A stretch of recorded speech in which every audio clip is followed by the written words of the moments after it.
नमस्कार दोस्तों, मैं मनीषा का स्वागत करता हूं। आज हम चलिए अपने सॉल्यूशन में। दोस्तों यहाँ पे हम बात करने वाले हैं कि गूगल माई बिजनेस के अंदर अगर आपका गूगल मैप सस्पेंड हो गया है और आप उसकी अपील फॉर्म भरते हैं तो काफी केस में गूगल मैप के ऊपर आपका अपील फॉर्म है वो रिजेक्ट हो जाता है। तो यहाँ पे काफी लोग परेशान हो जाते हैं, सर अब हमारा जो अपील फॉर्म है हमने भरा था वो रिजेक्ट हो गया है, तो अब वापिस से अपील फॉर्म भरने का ऑप्शन नहीं आ रहा है, तो इसमें क्या करें। दोस्तों जैसे कि आप जानते हैं गूगल की जो गाइडलाइन है वो चेंज हो रही है। पहले हम लोग रीस्टेटमेंट फॉर्म भरते थे गूगल मैप के ऊपर, अगर गूगल मैप सस्पेंड हो जाता था तो यहाँ पे रीस्टेटमेंट कई बार भरा जा सकता था। क्योंकि क्या होता था कि अगर आपकी कोई गूगल माई बिजनेस है उसके अंदर कोई सा भी इश्यू है तो उसको ठीक किया जाएगा, ठीक करने के बाद में उसको अपील फॉर्म के रूप में या फिर रीस्टेटमेंट को भरा जाएगा। अगर उसमें कोई इश्यू रह गया तो फिर से उसको ठीक करके फिर सबमिट करते हैं, तो इससे गूगल मैप जो होता था लाइव हो जाता था।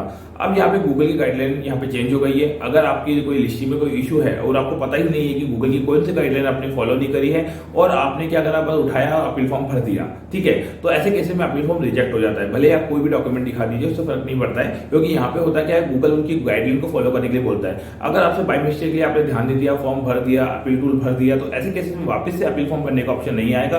तो सभी लोग सोचते हैं इसके बाद में क्या होगा, क्या करें हम लोग कि हमारा लिस्टिंग है वो लाइव हो जाए, बहुत इंपॉर्टेंट लिस्टिंग है, सारा बिजनेस हमारा आता था। तो मैं आपको बताता हूँ सिंपल सा तरीका कि कितना टाइम लग जाता है गूगल मैप पे लाइव होने में, कैसे होता है, क्या क्या प्रोसेस फॉलो करने होते हैं। काफी लोगों को ये जल्दी अपडेट कर देता है गूगल, जल्दी से जल्दी गूगल पे लाइव करता है, काफी लोगों को थोड़ा टाइम भी लग जाता है। तो गूगल मैप को लाइव करने का सिंपल सा तरीका है, यहाँ पे हम लोग तीन चीजें ध्यान रखते हैं। पहले की जैसे पहले हम लोग सिंपल सस्पेंशन की इश्यू को ठीक करवाते थे, उसमें वो तीन चीजें फॉलो करते थे, अभी भी वही फॉलो करते हैं।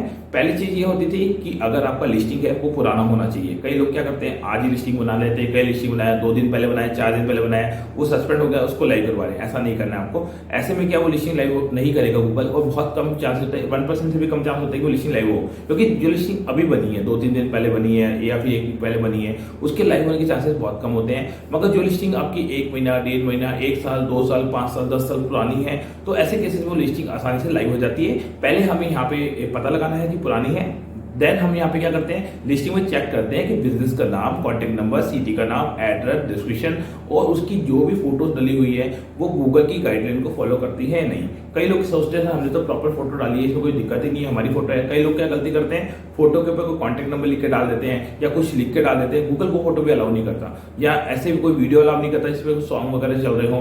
तो आपको यहाँ पे ध्यान रखना है कि किसी तरह के फोटो ऐसे या वीडियो ऐसे नहीं रहने चाहिए उसके अंदर जो गूगल की गाइडलाइन को फॉलो नहीं कर रहे हो। तो ऐसे में कई लोग सोचते हैं मैंने अपील फॉर्म भर दिया सर, अब मेरी ये इशू रह गया, मैं इसको हटा दूंगा तो सही हो जाएगा। ऐसा नहीं होता। आपने अपील फॉर्म भर लिया, मैंने आपको चांस चला गया अपील फॉर्म का, तो पहले जो इशू है वो ठीक करने जरूरी होते हैं। बिजनेस का नाम करेक्ट होना चाहिए, डिस्क्रिप्शन करेक्ट होना चाहिए, सारी गाइडलाइन गूगल की फॉलो होनी चाहिए। तो हम अपने एक्सपीरियंस के बिहाफ पे जो भी इशू होता है वो ठीक करते हैं। तो यहाँ पे लिस्टिंग ठीक हो गई, लिस्टिंग पुरानी थी इस वजह से लिस्टिंग को ठीक कर दिया।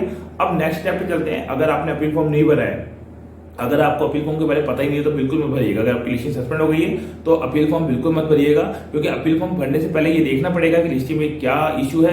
और यहाँ पे अगर आपको बिल्कुल नॉलेज नहीं है तो आप मुझे DN नंबर पर कॉन्टेक्ट कर सकते हैं। अगर आपको नॉलेज है तो आप अपनी पूरी लिस्टिंग को चेक कर लीजिए, उसके बाद ही अपील फॉर्म भरिए, क्योंकि ऐसे में आप अपील फॉर्म भर देंगे फिर ऑप्शन वापस नहीं आएगा, वो एक ही बार आपको चांस मिलता है, ठीक है। तो उसके बाद में होगा क्या, जब अपील फॉर्म भर दिया मान लीजिए आपने रिजेक्ट हो गया, तो उस केस में हम लोग क्या करते हैं यहाँ पे पहले वही प्रोसेस फॉलो करते हैं, लिस्टिंग को ठीक करते हैं, इशू को ठीक करते हैं, देन हम लोग गूगल से कम्युनिकेशन करते हैं। यहाँ पे गूगल से कम्युनिकेशन करने के लिए हम लोगों के पास में बहुत सारे ऑप्शंस होते हैं। जैसे कि हम लोग काफी लोगों की लिस्टिंग डिसेबल हो जाती है, डुप्लीकेट चली जाती है, काफी लोगों की लिस्टिंग में फोटोज नहीं अपडेट हो रही है, काफी लोगों की लिस्टिंग जो है उसमें रिव्यू अपडेट नहीं हो रहे हैं। तो ऐसे में हम लोग गूगल से कम्युनिकेशन करके वो ठीक करवाते हैं। तो ऐसे में वो लोग हमसे वापस से मेल के थ्रू या दूसरे तरीके से कॉल के थ्रू वो हमसे बात करते हैं कि हमने इशू ठीक कर दिया, कोई और इशू आपके पास में है तो बताइए। तो ऐसे केस में हम लोग आपका जो लिस्टिंग है उनको वहां पे सबमिट करवा देते हैं। तो कम्युनिकेशन का जो सिस्टम है वो इजिली हमसे हो जाता है।